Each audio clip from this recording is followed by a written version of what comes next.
Monday. We are live on X, on Facebook, on YouTube. Welcome to the Liz Wheeler Show. And may I say, happy 5th anniversary of the day the COVID tyrants masked our children. Happy 5th anniversary of the day the COVID tyrants shut down our businesses and locked us in our homes, closed our churches, forced our grandparents to die alone in the hospital with only their children and their grandchildren on FaceTime to console them. Happy 5th anniversary of the day the COVID tyrants shuttered our schools and mandated a harmful experimental vaccine. Happy 5th anniversary of the day that the COVID tyrants enforced bogus social distancing and lied to us about hydroxychloroquine and gaslit us about ivermectin and censored our dissent when we pushed back on so-called science being weaponized for political gain. Happy 5th anniversary of the day that the mainstream media and the Public Health Administration and politicians covered up the origin of the COVID-19 virus and idolized a dangerous lying fraud named Anthony Fauci and threatened us if we didn't comply, and fired my husband after he worked for years on the COVID front lines as a medical provider, fired him once he refused to take the vax. No, one op-ed from the New York Times doesn't absolve you. The audacity of the New York Times to begin this Monday morning pretending that they have seen the light, that they did not take part in the propaganda that attempted to coerce us to take medical interventions and societal tyranny that wrecked people's lives. No one op-ed doesn't absolve you, and we will never, ever forget. Every single politician and public health official involved in the COVID-19 tyranny should be prosecuted and imprisoned. And maybe now that Donald Trump has declared that Joe Biden's Autopen pardons are invalid, maybe Dr. Fauci should be first in line to be prosecuted. And by the way, the propaganda mouthpieces at the New York Times ought to be fired and shamed. We're going to talk about all that and more today on the Liz Wheeler Show. Tim Pool from Timcast also joins us. We're going to talk about Donald Trump deporting gangbangers to El Salvador using the Alien Enemies Act as justification. And of course, is it actually legal to use that device that we talked about last week, this Autopen?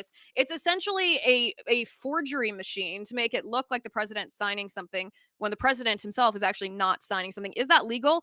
Is it valid? Or is President Trump right that everything that Joe Biden signed, and according to an analysis by Heritage Foundation's Oversight Project, every single Biden signature that they analyzed, except for one, was done with the Autopen machine? Does that mean that Joe Biden's entire legacy is invalid? We are going to ask Tim Pool about all of this. Plus, there's something absolutely crazy. Anarchy is happening on Tim Pool's property, something that you wouldn't believe is happening here in the United States. We're going to break that down. Tim, thank you for joining the show. Welcome to the Liz Wheeler Show.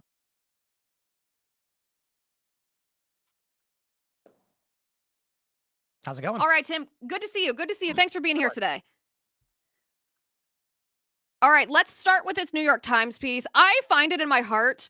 I find an unwillingness in my heart to not necessarily forgive, but to forget what these politicians did to us during COVID. I mean, the title of this piece is "We Were Badly Misled About the Event That Changed Our Lives." And the way that this New York Times writer portrays those of us who dissented from lockdowns and social distancing and masks and vaccines, she says, these people, these so-called independent voices, were portrayed as kooks and cranks. And Tim, I read this and I thought, we weren't portrayed as kooks and cranks. We were portrayed as dangerous and even as domestic terrorists. And I reject this op-ed as their peace offering. What's your take on this? Oh, racist too. Don't forget racist. It was racist to say that, here's what I love about the narrative. There is the Wuhan Virology Institute, and it's not so much a couple blocks away, but within proximity, you have this Wuhan wet market. And they were so upset over the idea that we would entertain maybe this virus escaped a lab that they said, that's racist. You can't say that. Actually, it's because Chinese people eat bats or pangolins or whatever it was. And I was just kind of like, isn't that more racist to say that the Chinese are like dirty and eating dirty food? That's what's causing the global pandemic. Isn't it the least racist thing to say that a laboratory leak happened? But that's the narrative they went with. It was funny too, because Jon Stewart, he does this big comeback because he's gone for years, sitting on the couch with Stephen Colbert, and he says, you mean to tell me you think it's not correct that the Wuhan coronavirus laboratory, which is right next to the wet market, that it leaked from there. And Colbert actually tried arguing, well, yeah, probably didn't. It is a weird world we live in where the narrative machine tried so hard to tell us not to believe what we saw with our own eyes and ears, to the point of absurdity where it's like, who are you convincing? But sure enough, there are people who marched in lockstep with that narrative. Well, here's the thing too. If you read on in this New York Times piece, the reason that this woman from the New York Times and other people at the New York Times, by the way, are making very certain to let us know that this was in the op-ed section. This is not an official position of the New York Times. The reason that she seems mad about this or slightly mad about this is because these lies that she said we were willfully misled by the public health establishment as to the origin of this virus, and it caused a significant decrease in public trust in public health officials. And the reason she's mad about that is because now it might cause you to question about whether you're going to vaccinate your child or not. So it all comes back to them wanting us to walk in lockstep with exactly what they want us to do when it comes to medical interventions.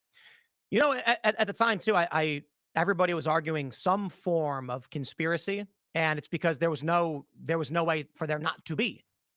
Either the official story is some strange, they went 1,000 miles away from Wuhan, captured a bunch of bats and brought them to the market in, some strange endeavor, or was in the lab.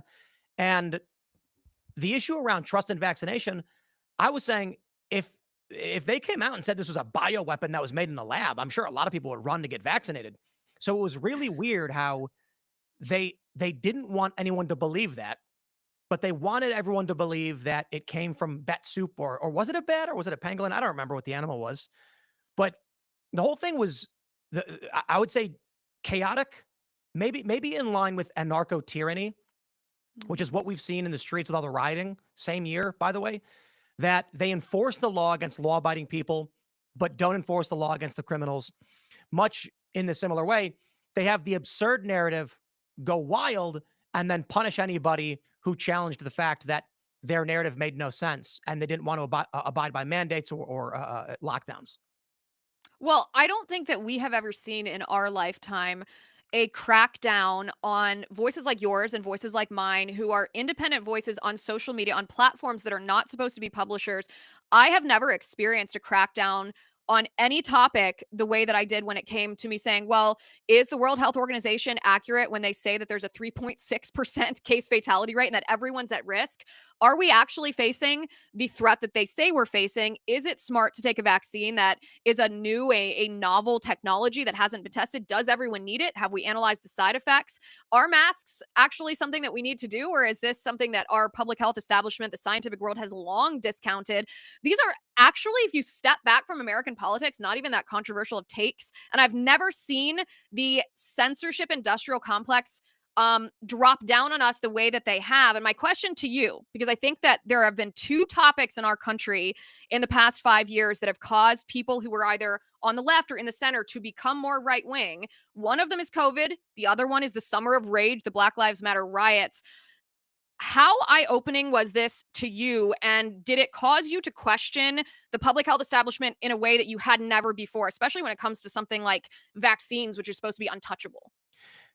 Well, to a certain degree, I actually during the Zika virus, when was this, like 2014 or Mhm. something? I actually visited the CDC, and I actually got to talk to some top officials. I think they're actually, like, they have naval rank or something. I'm not sure how it works, about autism and vaccinations and their views and things like that, which was really fascinating. So I wasn't. I gotta say, I wasn't really surprised at the how the narrative machine approached this, but more importantly, the way they went after this medical issue was global.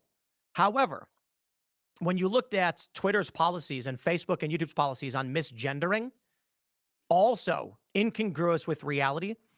Simple example is there are people with body dysmorphic disorder, whatever, general body dysmorphia, where, like, they say, that's not my hand, it must be removed. And they'll ask a doctor to remove it. They'll tell you no. But then if a guy goes to a doctor and says, hey, that junk needs to go, they'll say, you got it, buddy. And that was always incongruous. I'm like, this doesn't make sense. So I knew that there was something weird about the narrative machine for a while. I think if you're entering 2020 with the pandemic, knowing that they lied about literally everything to do with Donald Trump, and he was the president at the time, you couldn't really trust anything they were saying, right? It's hard to know what's true. I would push back a little bit on one thing you said, that this may I'll phrase it this way. COVID was obviously one of the most heavy censored narratives, be it lab leak, ivermectin, vaccines, whatever the topic was. But I've seen at a low scale worse, and that was Donald Trump's first impeachment. Now, I don't know what their current rules are on the CIA whistleblower who started the impeachment of Donald Trump. So I won't say his name on your show because the censorship was so egregious. If you even typed the name in on Facebook, you would get no strike. They would simply erase the post instantly. You could type in this guy's name on Facebook, refresh, and your post was gone without notice. On YouTube, if you named the guy who filed the complaint against Trump, they would delete your video without warning, without notice, without strike. Your video would just disappear. And it Yeah, would this is actually the second impeachment that you're talking about, the Ukraine impeachment, correct? The Ukraine impeachment was the first one. The January 6th was the second. Oh, So that's right. That's right. That's yeah, right. so this Yeah. was the first one when some CIA agent claimed to have overheard a phone call. Real Clear Investigations found out the guy's name. I made a video saying, "Look at this breaking news story. Here's the guy." A day later, I get spammed with messages from people on X saying, "Why did you take the video down?" I never got any notices. They never gave me a strike. They never gave me a warning. They just simply erased the video. Crazy. It is crazy. I mean, we all know the name of this guy now, thank goodness, because Yep. sometimes the best way to make news spread is to actually censor it. Sometimes. Well, I say People in the live chat right now are like, "Oh, that dude, we know who that is." And I thank see goodness his name people on my show, and I'm like, they ain't taking it down this time, right? But I won't do that to your show. That's not my risk to take. I don't know what the YouTube terms of service are regarding that these days, They actually. never, I don't know. they never had a rule about it. There was never a stated rule, and that's what's crazy about it. With the COVID stuff, they said if you say these things, we will ban you.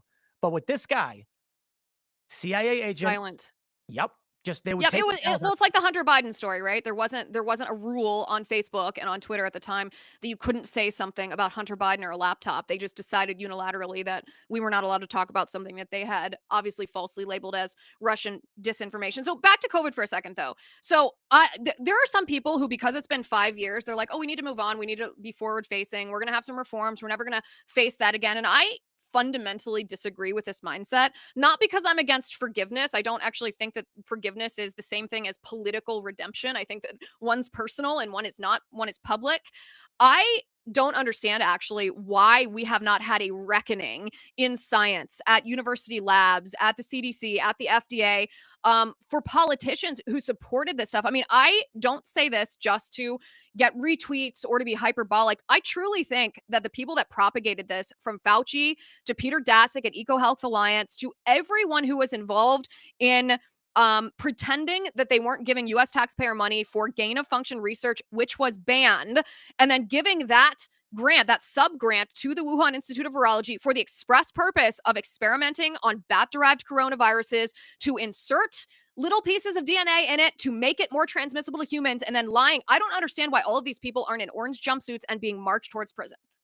Hopefully, it's because it's only been 2 months. Give an opportunity. I mean, hey, Dan Bongino's there now at Deputy Director of the FBI. Listen, Dan, we're 3 hours in. We're waiting for some orange jumpsuits here. 3 hours since he got sworn in. Yeah, it's going to be tough. But I mean, even Newsweek ran a story that Dr. Fauci lied under oath to Congress. Yeah. Well, he did. Newsweek said that. I mean, well, anybody, we don't even need Newsweek to say it. Anybody with eyes could see that he did that to Senator Rand Paul's face. Go look it up. I think that actually still does exist on YouTube. So this brings us to the Biden Autopen story. We covered this last week on the show when we said, Heritage Foundation has a group called the Oversight Project. They analyzed every public signature of Joe Biden, and they found that every signature except one was signed by an Autopen, which is essentially, an Autopen isn't even a very good descriptor of what this thing is. It's a machine that replicates a signature. It's a forgery. It's something that someone would use if they're trying to pass off fake checks. Well, it's and not it is to a certain extent, except it's the president of the United States. Right. Right. Well, the difference between DocuSign, and this is interesting that you bring this up because my producer and I were talking about literally the exact same thing. Is this DocuSign? Is it not? The difference is that when you as an individual say that you're signing an employment contract on DocuSign, you are the one that's operating the machine. You are getting on your computer, you are clicking, yes, I want to sign this, and I verify that it's me. And sometimes you even draw your signature. That's not how the Autopen works. The Autopen is operated by a different person. So, for example, I could not, Liz Wheeler, sign an employment contract for you, Tim Pool, on DocuSign just because I'm sitting here and you're like, okay, it's on your computer. You would have to do that yourself. Otherwise, you could claim that it was invalid. And I'm sitting here wondering, why is this different for a president of the United States? Well, it's not. So somebody could send a bill of sale for your house to a random person who can then click auto sign signature and they can claim they have your signature. And then what happens is you dispute it. The Yeah, fact that they use apps like DocuSign opens up this dispute. So when someone sends me a contract or a form and then I click the little button and it automatically writes my name, or it's got my signature saved, it just pastes it. right. I am asserting when I click the I agree that it's me who did it. The problem, unless there's a witness or a notary, which you're not going to get on a DocuSign, you open up a special kind of challenge to that document because it wasn't physically signed. Theoretically, any contract can be challenged. Someone could say, "Hey, I didn't sign. That's a fake signature," and then they're gonna you have to lie under oath or something. Were you there or not? The president's not special. This is why the president should not be using Autopen.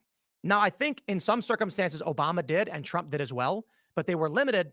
And the issue at play is we weren't concerned about the whereabouts of these presidents. There's one story I heard. I don't know how true it is, that one of the documents that was signed by Joe Biden, quote unquote signed, he wasn't at the White House at the time. So they're wondering, like, where was he and who signed this? The issue for a president using Autopen, actually quite simple. If I sign a bill of sale for a motorcycle using DocuSign, great. We're going to go to a court and I'm going to be sued over 10 grand. And we're going to argue who really sold what. When the president signs pardons that span 11 years for his family, Dr. Fauci and a what was it, Joint Chief of Staff, now you've got a question of, we absolutely can challenge that. And we are going to challenge that because your physical signature is on that piece of paper. So now maybe Biden can argue that was me. I was there and I have a witness. Great. Well, we'll see you in court. If you signed it with a marker like Trump does on camera, there'd be no question. But now we actually can challenge it because nobody believes you actually signed these things. Well, that's the thing too. And first of all, Congress should immediately pass a law banning the use Agreed. of auto pen signatures, unless it's something. Donald Trump gave an example of a time that he'd use auto pen. He said, "I signed a lot of young, sick kids right into me for an encouragement, and we send letters back to them, thousands a day, right into us, and we use auto pens to sign those documents because they're not binding. They're not enforceable. They're basically a note that the president writes to a young child. That's totally different." Congress should immediately pass a law banning the use of Autopen for anything that's enforceable, whether that's a memorandum, whether that's an executive order, whether that's signature on a piece of legislation. And this should happen today. This should be a one-line piece of legislation, and any member of Congress who opposes this, I mean, it's a litmus test. It shows exactly where they stand. The other thing that I think is worth noting, and this is what Donald Trump does so well, is he exposes the fact that there are processes in Washington, D.C. that the people in the swamp defend, like the Politico story. They were like, it's totally normal in Washington, D.C. for all of these swamp creatures and members of Congress and their staff to have these $10,000 subscriptions to Politico Pro. And we, as the American people, were like, well, that might be common in Washington, D.C., but according to us, that's not normal, and we don't accept your definition of normal anymore. I think that applies here too. It doesn't matter if this has been done in the past. We don't accept this being done in the future. Agreed. It's like the story of the $500 hammer sold to the Pentagon. They say it's Yeah. normal. It's a special. No, it's not. Shut up. We know what you're doing. There's no reason. So apparently somebody actually got access to the premium $10,000 package of Politico or whatever. And they were like, this is what Congress claims they need to pay for. And it was literally just the news. They're like, spare me, dude. That's not real. That's how they always have done things. When the government buys it, it's marked up 100%, 200%, 1,000%. So these were no different. And you take a look at what's going on with USAID. The government created a shell around DC where they funded their buddies with your tax dollars, technically money they create out of thin air, to be honest. It increases inflation. It devalues the American dollar and the buying power of the working class. And they all live like capital city kings and queens off of your money. And they funnel that money back into reelecting their cronies. Yeah, I mean, there's no other word better than the swamp. The swamp is the proper word here. All right, I want to talk to you about Trump deporting these gangbangers to El Oh, yeah. Salvador. And I mean, The left is so bananas out of their mind that they're actually trying to get these terrorists to come back to our country. We're going to talk about that in just a second, but I want to talk about ivermectin for just 1 second. The ivermectin playbook that was applied to us during COVID 5 years ago, this is not some isolated thing that they did to us. This is a playbook that they're going to apply again. The reason that they told us ivermectin's a horse drug, cow drug, don't take it, is because if they had allowed us to take ivermectin for COVID-19, then they would not have gotten their emergency use authorization for their new COVID mRNA jab, which profited them. They lied to us for their own profit. They let us be harmed by COVID for their own profit. I refuse 5 years later to ever put myself in a position where I don't have the resources that I need or my family needs when an emergency happens. That's why I'm proud to partner with All Family Pharmacy. They offer over 200 different medications and bundled emergency packages to ensure that you are ready for anything. At the heart of this effort is the Make America Healthy Again movement, a call to take control of your health and prepare for the unexpected. And if you find yourself in a pinch, if you're not quite as prepared as you'd like to think, that's okay. All Family Pharmacy has you covered with overnight delivery. Check them out. Go to allfamilypharmacy.com/Liz because you're part of this movement. Use code Liz10 at checkout for an exclusive discount. Again, that's allfamilypharmacy.com/Liz, code Liz10. Allfamilypharmacy.com/Liz, code Liz10. All right. So it seems that we are in a position now, Tim, where if you are on the right, you want terrorists to leave our country. And if you're on the left, you want terrorists to remain in our country and, kill us and rape us and maim us for sport. This is actually one of the craziest stories that I've seen in a long time. The Trump administration took legal action to declare MS-13 and Trendy Aragua terror groups so that they could invoke the Alien Enemies Act and deport these people from our country. They did so using the left is claiming there was no due process of law that was used here, but that was due process of law. They deported them, and then a judge in the middle of these flights, these airliners are in the air taking these criminals down to El Salvador, and this judge says, turn those flights around and bring these terrorists back. What's your reaction to this? Well, look, there's the big argument over the planes were over international waters and a judge can't instruct the president on foreign policy actions. How insane to think that a single district judge at the lowest level is going to instruct the president, who has entered into a binding agreement with a foreign nation, that he must dissolve that agreement. What we're talking about is El Salvador accepting criminal aliens at the expense of the U.S. taxpayer for a service rendered by a foreign country, which is foreign policy treaty negotiations from the president. And a single judge says, nope, in midair, in the middle of this transaction, cancel it and turn these people back and bring them back to this country is nuts. I'd even argue this.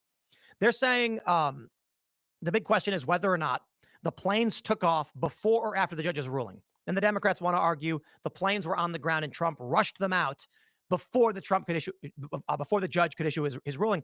And I'd say, I don't care if it was an hour or 2 hours. The idea that Donald Trump would enter into a foreign treaty to deport non-citizens, criminals on top of that. I got to be honest. I don't care if the only thing they did was they crossed the border illegally. You're an illegal immigrant. We deport you. If the judge issued his ruling and then 2 hours later Trump flew these people out, I still would be like, a judge is not going to interrupt and upset international relations. That is a psychotic premise. This goes back to the same argument made over classified documents. They said, we found a bunch of classified documents in Trump's house. Therefore, he broke the law. Despite the fact Joe Biden had the same thing and admitted it was for money, I digress. The idea that Trump, as the president of the United States, needed to get permission to declassify something is the most insane argument a person could make, and no sane person should recognize this. Let's entertain this. They're concerned about Donald Trump having classified information at his house pertaining to Iran nuclear program or something like this. They're arguing Trump doesn't have the authority to have those classified documents or declassify them. That would imply that Donald Trump and Vladimir Putin would come to negotiate, and Vladimir Putin would say, we will come to peace and give up all of the Donbass so long as the U.S. removes any military in Ukraine. And then Trump goes to him, well, I wish I knew. I can't tell you because Congress has to give me permission. Putin would be like, so you can't actually negotiate peace? Trump would be like, let me call Congress and see if I can get approval for negotiating peace. That's insane. The president handles foreign policy decisions. So if you've got criminals who entered the country, they are not citizens, and the president says, we have negotiated a treaty with El Salvador. They are going, or an agreement, whatever, it's not a formal treaty. for X amount of dollars, they will take these people in off from us. And then a judge is like, I have more authority than the president. He can't do that. That's the stupidest thing I've ever heard. If it was internal inside the country and Trump was going to transport them from DC to New York, okay, sure, maybe that makes sense. The plane would land and they'd say, stop. That plane's going to take back off and go back. We got a judge's orders. There's a TRO. It's being challenged. Fine. Internally, maybe. Foreign relations? A single district court judge trying to overrule the authority of the commander in chief on what is effectively foreign military application is insane. You can't do that. It's even worse than the hypothetical that you give, because it's not just a matter of Trump and Putin in the same room, Putin asking Trump to negotiate and Trump saying, well, I have to ask Congress. It was as ridiculous as Trump saying, well, I have to ask the single inferior court judge, and who knows where he's even located. No one's even heard of him, because this guy has the authority to issue some unilateral injunction. And this brings me to a question we've talked about a lot on this show in the past couple of weeks, since these activist judges, most of whom have conflicts of interest, some of whom have significant financial conflict of interest with the Trump administration's agenda, have been issuing these injunctions to try to stop President Trump from executing his executive orders. What should be done when they don't have the authority to issue an injunction and they're doing it anyway? I argue, and I've argued on the show the last couple of weeks, that the Trump administration shouldn't actually respect them. It's no different than Michael Scott going out and saying, I declare bankruptcy. And it's like, okay, that's not how you do it, so you don't have to listen to that. What is your take on this? How should the Trump administration handle it? For the past 4 years, technically longer, Democrats have ignored court rulings. For the past several decades, Democrat states have ignored federal law, be it marijuana early on with federal enforcement. They don't agree with it. Even today, technically, they're still in violation. They ignore federal law. But the sanctuary states and cities is much more egregious, outright saying, we are going to engage in a violation of federal law and aid and abet. So this is a violation of, I think it's 8 U.S.C. 1324. California offering free healthcare to non-citizens violates the law. Donald Trump then comes in and says, executive order, and they say, court order, stop. Okay, look, I get all these libertarians and people saying, Tim, you have to stick to your principles. Your principles. The Democrats are evil. They've stampeded through the system. They've ignored court orders. They've ignored federal law enforcement. We can't be like them. And I'm like, so you want to surrender? Should we surrender? Sure, let them create their communist type economic system with single party rule if you want. I'm not interested in that. So if you come to me as a Democrat and you say, where are your principles, Tim? Donald Trump is pushing his executive orders. I'll be like, didn't Joe Biden try to pass an amendment to the Constitution by tweet? So don't bother me with your stupid platitudes. When they criminally charged Donald Trump's lawyers, Jenna Ellis, who I'm not a fan of for a variety of reasons, but she was a lawyer representing Trump, which she is legally entitled to. The Constitution provides, and they charged her with RICO, 2 counts of conspiracy for simply representing Trump. I said, y'all just fired a shot across the bow. Not even. I mean, that's a declaration of administrative warfare.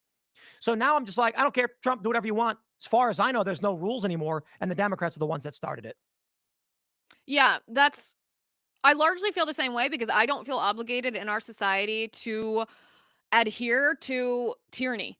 I don't feel obligated in our society to obey someone simply because they have declared some kind of power over me if that power is not legitimate. I do think that there are, if there is a reasonable mechanism of recourse, because we don't want to be vigilante justice, right? I don't support that. But if there's reasonable recourse, then yeah, use that reasonable recourse to remedy the situation. But in this case, when the recourse is completely peaceful and it's just ignoring someone who's trying to boss you around and has no authority to do so, that is what I think the Trump administration should do. And it's what I think they're going to do. They've asked the Supreme Court to rein in these inferior court judges because the Supreme Court has the authority to do that. If the Supreme Court, that's the mechanism of recourse that I'm talking about. If the Supreme Court doesn't do their job, then I think that Trump administration should just ignore that. I don't think any of it matters. You're never going to convince a liberal to play by the rules, and they're going to beg you to play by the rules. You play by the rules, you get trampled over. Joe Biden's whole administration, the entirety of the past 4 years, was predicated upon, we hate Donald Trump. Donald Trump is president in 2020. An election happens. The Democrats offered no policy. They offered but one thing: we hate Trump. What happens when you elect that? You lose Bagram Air Force Base. Afghanistan collapses in a miserable, pathetic way. You get escalating prices. You get national security blunders in Ukraine. You get, look how look. They could have stopped the Ukraine war from the get-go. Didn't happen under Donald Trump. You get an open border. That's what happens when you elect people based on nothing. Donald Trump comes in, and once again, the game they're playing is, we will just stop Trump. Okay, well, look, I sit here, last week on the culture war talking about Doge, the liberal and a conservative guy, and I'm sitting here thinking, this is pointless. The Democrats and the machine state, which included both Democrats and Republicans over the past 20, 30 years, has been funneling NGO money circuitously through these various programs, jobs, companies, empty buildings. This video that Carrie Lake just put out, they've got this massive multi-million-dollar per month building empty. They are just funneling your money to themselves, and they beg you, once you get power, to stop trying to dismantle the corruption they've built. I literally don't care. Look, the one thing I'm concerned about with the deportations is the Trump administration should publish the roster. If these are criminal aliens and the worst of the worst, give us a database of every single. I want names, I want weight, I want height. I want to know when they came in. What I don't want to see is the president simply saying, we have the authority to apprehend anyone we deem to be an illegal immigrant and deport them. Because what ends up happening is American citizens or, legal people who are here as legal residents get caught up in things where they should not be removed. This is why we extend the Bill of Rights, the Constitution, to non-citizens with limitation. If you're walking down the street as an American citizen, no cop should be able to stop you and arrest you on suspicion of being an illegal immigrant, but they still try. All Trump has to do is be like, here's a list of the people that are on the plane, and I'd be satisfied by that. And I think that's largely what they do. I just want to see some transparency. If the Democrats want to come out and say, turn the planes around and bring the criminals back, then I'm laughing. Please, Democrats, campaign on this and tell every American how hard you fought to bring Tren de Aragua back into this country, because I look forward to winning a supermajority in the midterms in 2026. Well, that's exactly what a new CNN poll on the approval rating of the Democrat Party shows, exactly how the American people feel about this. We're going to get to that in just a minute.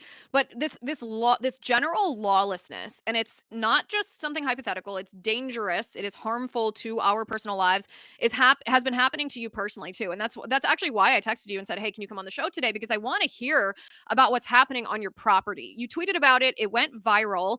I think over 1 million people have seen it. Talk to me about what's happening with your property, what law enforcement has done or not done, because the story is, it's kind of wild. Yeah, I actually didn't think the story would get that big, but this goes back a couple of years, where we've been building out in Martinsburg, West Virginia, which you'd think, West Virginia is going to be mega country, but in the Eastern Panhandle, it's actually pretty split. So, simple version, I'll go quick. We bought a property in Martinsburg, West Virginia. Sometimes skateboarders, the city will have an event. There's skateboarders skating in front of our building, whatever. Eventually, I get asked to attend what's called a get-together DIY session, do it yourself. I ignore it. A week goes by, someone asks me, "Hey man, are you going to be here?" Why? Because we work and our employees live in Martinsburg. So I say, yes, let's do this. Let's put $20,000 towards prizes for this community skateboarding event. At the same time, because we already owned property in Martinsburg and it's the closest city to us, but probably the closest, I wanted to build a public skate park. Excuse me. We were looking at properties that we wanted to buy, smaller lots, medium-sized lots. As soon as I announced the prize for a street session on property nobody owns, I got physical threats. The people who, quote unquote, own the spot, which it's a do-it-yourself, means random people showed up and built random things. Nobody owns it. They said if I showed up, I would be physically removed. So instantly I said, I'm out, no money, I'm done. And they got mad. What ends up happening is I finalized the purchase of the property. Why? We had been looking to buy property to build a skate park in the city. The property has a building and a big lot, and there were skate obstacles, meaning it was grandfathered in. The city couldn't kick the skateboarders out. We were going to clean it up. We were going to build a better park. We were going to keep the original structures there for those who liked them and who built them, so that we could be like, hey, this is the thing you guys built, community built, it's totally cool. Other side of the property, which is empty, professional skate park, skate it all. How cool is that? And a skate shop. Instead, we start getting death threats, threats of violence. The people involved start showing up. This is according to the actual locals. The actual locals are friends of ours. The people who are causing problems used to live here or are from surrounding areas outside of the state. Apparently, they came with sledgehammers. They came with spray paint. They started repeatedly vandalizing it. The kids who actually skated there were trying to fix it, and I was giving them money to fix it. So the people actually there, it's not all kids, like one guy's like in his 50s. They were like, hey, thank you for helping us clean up the park and fix it up so we can skate here. We filmed videos. We hung out. They came over to my park because we're like 15 minutes down the road. They skated here. These guys who are causing problems don't live here. So what ends up happening is eventually the locals put up, like they spray paint on the ground, stop destroying our park. Washington Post runs a fake story interviewing a guy from Pennsylvania who doesn't even live here, claiming that he was a local, disparaging me, fake narrative. The locals say a guy from the radio shows up and they're trying to tell them like, dude, Tim's our friend. He's building skate stuff. He's giving us stuff. He's helping us. Why are you all lying? That's what they do. Eventually, this one guy, I go to Cracker Barrel with my wife about 5 minutes from this property, which I own, gets in my face, threatens me repeatedly in front of my wife, who was very pregnant at the time, screaming at us. And the woman with him says, and this made it to make sure it was very clear, they opposed us because we made the space unsafe for marginalized and LGBT people. To which we responded with, what the are you talking about?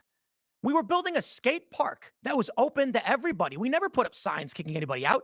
All we did was put money into fixing it. All we ever did was offer you guys money.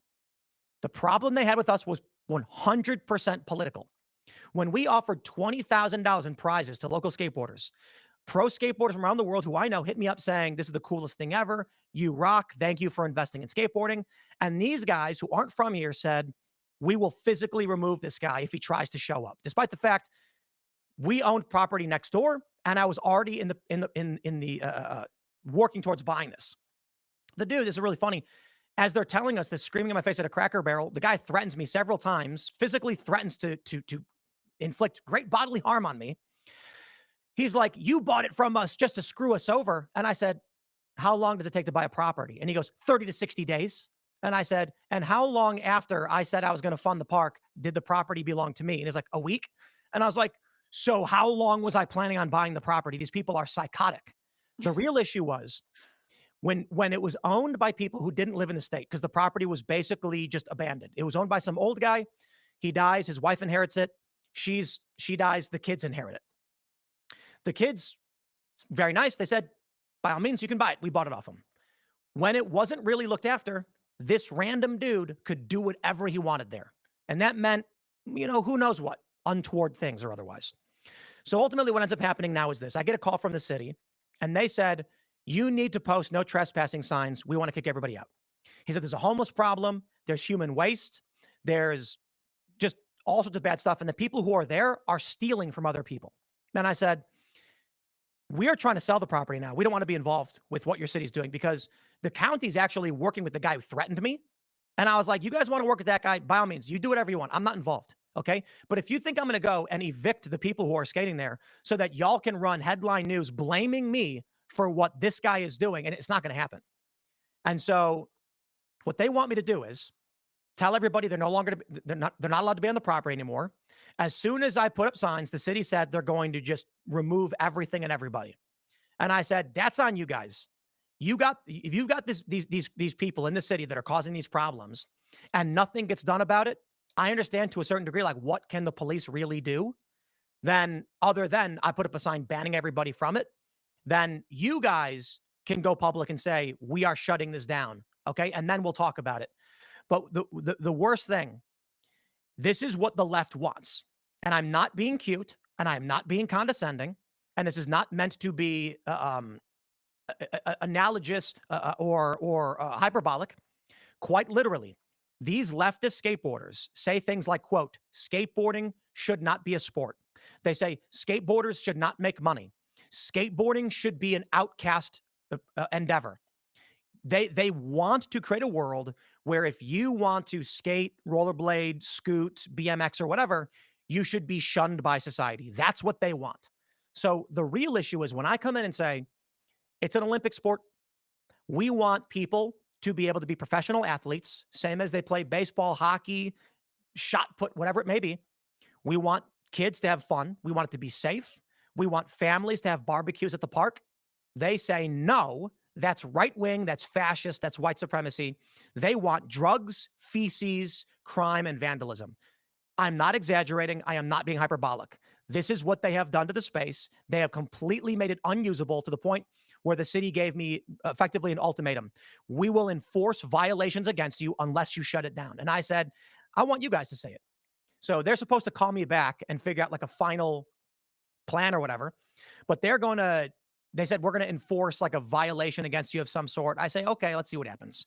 Because this guy who threatened my life in front of my pregnant wife works with the county and brags about it and says he's going to get a real skate park built. So he threatens violence against me, stops me from being able to build a community park and skate shop, then goes to the county and says, I'll build your skate park for you. And they want me to cooperate with them while they're working with this guy. They can figure that out. That's the gist of it. It's a totally wild story. It's actually very similar to the COVID tyranny we were talking about. It's politicians who are power hungry, who think that they have the power to not only control you, but to punish you if you think in a way that they don't think or support a political cause that they don't think that you should support.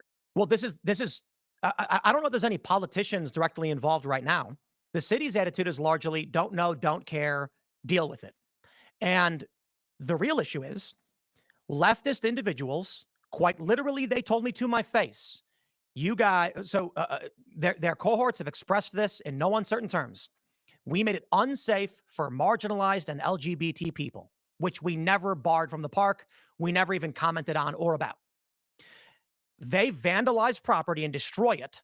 Then the city comes out and says, why is this property being vandalized and destroyed? They come to me and say, shut it down or else. So that was their intention. These guys didn't want there to be a community park. So I talked to our construction crews. So we built a $100,000 mini ramp outside. It's a small little half pipe. We were going to build that for the community. We were going to put these ramps in the city. I talked to my guys. The locals who skate there said, if you bring those ramps here and build that, they'll burn them down. Sure enough, one day, someone set a fire on the property. And they called me and they're like, hey, someone's setting fires on the property. And I was like, holy crap. And the fire department's got to come out. I called my skate park construction company that I work with and said, can you guys do concrete? They can't burn that down. And he said, we've had stuff like this happen before. They're going to show up in the middle of the night with sledgehammers and it will never happen. I said, okay, what if we hire security? And they said, okay, once we finish the park, they will show up in the middle of the night with sledgehammers and you will no longer have a skate park. And I said, so what can I do? And they're like, look, we don't think you can build a park here. I said, okay, no park then. And that's when I said, I'm not going to make a big public stink about it. I am not going to come out, rag on these people. I talked to Allison, my wife. I said, let's just list the property quietly without saying anything, and then we'll be done with it. What happened? Once we listed the property, the vandalism got worse. They started posting more online, threatening more stuff. Any action we take, this is the goal. It's what they want. They want to make sure, you know what it's like? It's that story where the guy hears a gunshot, runs out to his backyard, and the neighbor's shooting bullets in the ground saying, just trying to keep the property taxes down. This is what they do. By vandalizing and destroying the property, they can make sure we can't build there and it stays a slum with human waste, drugs, and garbage. And the sad thing is, the actual skateboarders who live in the area, who literally come to our private facility just behind me and skate, are asking me for money to help fix it up. And I have to tell them, we can't, because when you guys do, they posted photos of like, hey, we're going to fix the park up. And these guys threatened them and said, we could see who was doing it. How dare you work with Tim Pool? And that's the reality. For political reasons, they want to make sure nobody gets to have anything nice. Do you know who's behind the opposition and the violence? Yeah, I'm pretty sure I do. I'm not going to say his name though. Is it an individual? And when I say an individual, we know that, through a lot of the Act Blue funding that the opposition, like nothing's real on the Democrat side, right? The Black Lives Matter riots were not grassroots effort. This was not individuals that were just taking to the streets. These are basically paid people. They're activists who are getting a paycheck to be criminals from the Democrat Party or from Democrat donors. Is this individual somehow paid by some Democrat lobby? No, I don't think so. I think this is a guy who found a slum. He found derelict property. He said, I can take it because no one's doing nothing with it. And over the course of 10 years, he and his friends built stuff up and it was theirs. They owned it. Along comes me saying, let's put an actual skate park up, clean everything up. And he says, whoa, whoa. Quite literally, one of his buddies got in my face, screaming in my face, saying, I'm the sheriff of this property. And I said, okay, well, I own it. So their issue is it's more like gang affiliate stuff.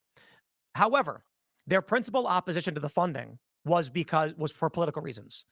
They didn't like that. So they've posted videos where they've skateboarded in front of my building because we own multiple properties. We have the lot and a building and another building on Main Street. They put ramps in front of it and they did a special event skating in front of it. And I'm like, okay, that's my building. That's my street. That's where my business operates. So when I offered money, they would have loved if some woke organization offered money, but it was me. They literally said it was me. And they told me that I was making it unsafe for marginalized people. So what ends up happening is they instantly get support from woke institutions. Liberal podcasters jump on the story and fan the flames to make it worse. The Washington Post fans the flames to make it worse, lying about what is going on. They published a story on the front page of the Washington Post. A private skate or a DIY park was flourishing until a right-wing YouTuber bought it. They never interviewed any locals. They interviewed a guy from Pennsylvania. And the locals who actually skate it were like, that guy doesn't live or skate here. He's from PA, an hour away. And that's the game they play. So it's not that these guys are getting funding, but this is what they do. In order to make sure that right-wing YouTuber can't build a skate park and do something nice for the community and try and build up this project, they are aligned like cult members, right? If a right-wing guy was working construction, some other right-wing guy is not going to pay attention. They don't network that way. But when a leftist vandalizes things, and then liberal podcasters are like, is it an opportunity to lie and disparage Tim Pool? Let's do it. The Washington Post says, hey, that'll get us clicks. They operate in unison, lying about everything and destroying it. The best part is we are going to destroy the scum of the skateboard industry. The problem is these people have gutted and destroyed a multi-billion-dollar industry and Olympic sport. They have, and it's a lot of the fault of the leadership in the sport. Some of the most prominent voices in professional skateboarding, and again, we're talking about an Olympic sport here. I don't care if you think skateboarding silly or whatever, it is in the Olympics. That means there's hundreds of millions, if not billions of dollars pumped into this from every nation around the world. And some of those prominent voices exist solely to complain and to spit on people and drag them down. And we are going to crush that. And there's nothing they can do about it. So while this project is not happening and we're going to sell the property and walk away from it, all that money is being redirected to our private facility and our skate company, Boonies HQ, where we have been selling thousands of boards per month. We are launching new projects. Actually, we're filming today even, and we're going to win in the long run. They can win by destroying public property, but on our private facility, we're going to make the coolest, the best skate park, and all the pros are going to come out. They already do, and they can cry about it, but we'll win. We'll win in the end. It reminds me, actually, the way you describe this, it reminds me of Seattle's CHOP, those autonomous zones that the anarchists set up, that they don't respect private property. They don't respect individual rights. They pick places where they know law enforcement or even city officials, government officials aren't going to enforce the law and respect the fact that we are a civilized society. It's totally nuts. I want to ask you about Gavin Newsom, because Gavin Newsom is embarking on an exercise of trying to rebrand himself as a centrist, and I want to know your take on it. Before we get to that, though, remember Biden? Thanks to Biden, the US dollar is facing incredible inflation that can't be reversed overnight. And by the way, the reason this is important is because our money is the way that globalist politicians are trying to control us. They use this digital dollar, which is a euphemism for the Chinese Communist Party's, social credit score system. They want to control what you can do or what you can't do with your money. And it is why it has never been more important than to take control over your own wealth. Don't let your life savings become a casualty of whether it's failing banks or currency wars, inflation or controlling politician. Now is the time to call the only precious metal dealer that I trust, American Heart for Gold. They will show you how to convert part of your wealth portfolio into physical gold and silver. My husband and I did this. Part of our wealth portfolio is now in physical precious metals. It gives us security knowing that politicians can't control us with physical gold and silver held in your hand the way that they could if your money is only in a digital wallet. American Heart for Gold's a great company. They support content like this because we are committed to bringing you the truth. So tell them I sent you. They will give you up to $15,000 of free silver on your first order. Call them right now. You can call 866-996-5172, or you can text my name, Liz, to 998899. Again, the phone number is 866-996-5172, or text my name, Liz, to 998899. All right, Tim. Give me your take on Gavin Newsom here. He's trying to charm everyone, be chummy with the right, butter up everyone. He's rebranding himself as some kind of centrist or someone who's just kind of like common sense by launching this new podcast. He's talked to Charlie Kirk. He's talked to Steve Bannon. He said he wants to sit down with people on the right and try to find some kind of common ground. I don't think that he's authentic in any way, shape, or form. I think he is a skilled politician.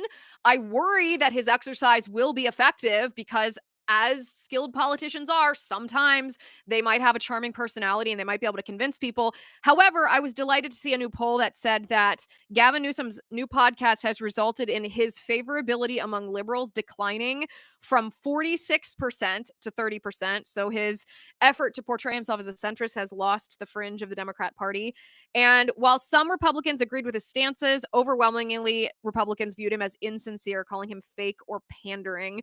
Overall, his net favorability, I mean, a 10-point swing is pretty significant. What's your take on this? Is this gonna be an effective snow job for him?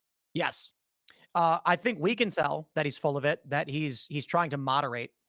He's going to lose the fringe of the Democratic Party, but over the next 4 years, he's going to establish a narrative that, sure, he's a Democrat and liberal, but he was never that crazy. This is about, he's going to start dropping grains of sand until he makes the heap. Right now, we can look at it and say it's pandering. 4 years from now, when he's running, there's going to be video clips of him saying no men and women sports. He's going to be saying things that seem more moderate. He's trying to build a clip library of him as a moderate. What's the best way to do it? Instead of waiting for the media to ask to interview you, you make a podcast, crank out 500 clips, and then you can start having your PR teams try and control the narrative. Then you hire some social media firm, and whenever someone tweets something like Gavin Newsom's fake, he said X, your social media firm responds to that post with a video clip from his podcast saying something different, so they can make the argument he's actually a moderate. It's not going to work on the MAGA movement, but there are a lot of people in this country who are swing voters. They're middle of the road, less so now than 10 years ago, but he's trying to lay the groundwork for probably 2028, and it's going to benefit him. It is.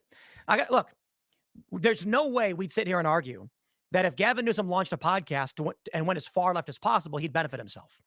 There's no way we'd argue that if Gavin Newsom started a podcast where he maintained all of the standard Democrat Party policies right now, we would never argue that it benefit him.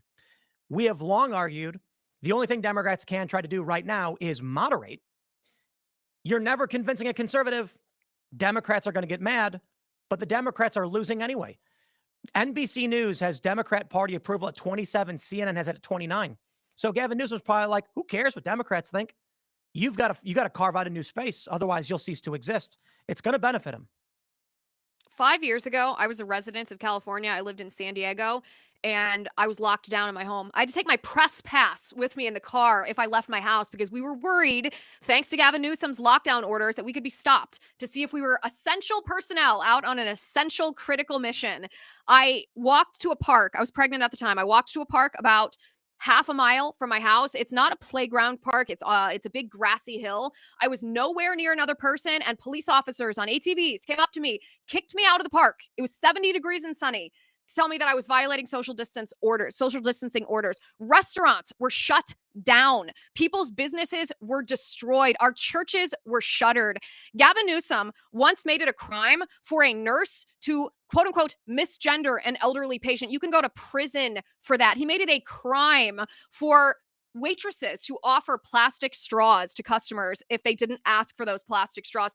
California is a sanctuary state for not only illegal aliens, but crazy, extreme, dangerous parents who are trying to trans their children. Gavin Newsom I completely agree with you, Tim. I think that this is a very dangerous exercise. I think it will be effective unless there's a concerted effort from those of us who know the truth about Gavin Newsom to counter every lie that comes out of his mouth. He is a snake. Yeah, it's tough. With Cenk Uygur, a lot of people said, don't give him an interview, don't give him the space because he's trying to moderate himself. Same thing is true for Gavin Newsom. I mean, I think Gavin Newsom's 100 times worse than Cenk Uygur. At least Cenk will be like, well, we made a mistake on that point. Anna has shifted, and we want them to. But we always say, what is the saying? Trust, but stand behind, right? Okay, you want to come out on this side of things to the Young Turks? Sure, but you walk in front of me because I don't trust you. Gavin Newsom, I don't think anybody should go on his show. Here's what he's looking for. He's looking for Steve Bannon and Charlie Kirk to say, oh, yeah, what about X? So we can go, you're probably right about X. He needs to show that he's agreeing with conservatives to say, see, look, I'm a moderate. If nobody gives him the time of day, he got nothing. Who's gonna talk to? But in this space, in this marketplace, people want that opportunity. You know, you go on a show with Gavin Newsom, you'll be headline news as they talk about the things Gavin Newsom said. I think there's probably a way to do it and a way not to do it. And I'm not necessarily criticizing Charlie Kirk or Steve Bannon. I generally think debate is healthy in our country, and I wish that people who are prominent voices on the right and on the left actually would get together and hash this stuff out. I feel like the left oftentimes avoids these types of confrontations. But if you're going to go on a podcast with Gavin Newsom, you need to ask him specifically, hold up a photo of the French Laundry and be like, you put people out of business, and yet you violated your social distancing order. You presided over a border crisis. And I don't know, the COVID policies, I think the people in our country 5 years later, we do not forget what Gavin Newsom was a leader during COVID. And that's what should remind him. Last thing I want to ask you is, I believe you recently became a father, did you not? I did. Congratulations. That's wonderful, wonderful news. Tell me about this. What is it like you expected? Is it different? It's like I expected. It's great. There's nothing better than sitting down watching a movie with your daughter. It's fantastic. So it's a lot of work, but we're doing the work, and wouldn't trade it for anything. If anything, I would say the worst thing is that I waited too long. I just turned 39. My daughter was born just a week, 2 weeks before my birthday. I would have been better off having kids in my 20s. But I think our modern culture, mainly how our media and our culture handles things, discourages it and pushes us to focus on the other things. So not that I'm going to be a paragon of virtue in this regard. The only thing I can say is I would advise people who are younger and in their 20s to make space for family now and don't wait. But there's no time like the present if you can. And especially for the young, for the ladies out there, especially don't wait. The media is going to tell you hold off on that, but women and men have it very, very different. So there's nothing better than having a family. And I mean, maybe there are people out there that want to be like Chelsea Handler, where she wakes up at 6 a.m. doing drugs and, untoward things to herself in the morning, and she's proud of it. That's fine. You do you. But I think, look, the greatest thing you can do is have a family. And some might argue, so I know the liberals are going to say, oh, please, what about inventing the light bulb or the cars? Oh, yeah? Elon Musk has 13 kids. So I'm telling you, the greatest thing you can do is have a family. Even he gets it, and he's building spaceships to go to Mars. So don't wait. Don't wait. It's a lot of fun. It's worth it. I'm happy for you. I'm happy for your wife. I'm happy for your daughter.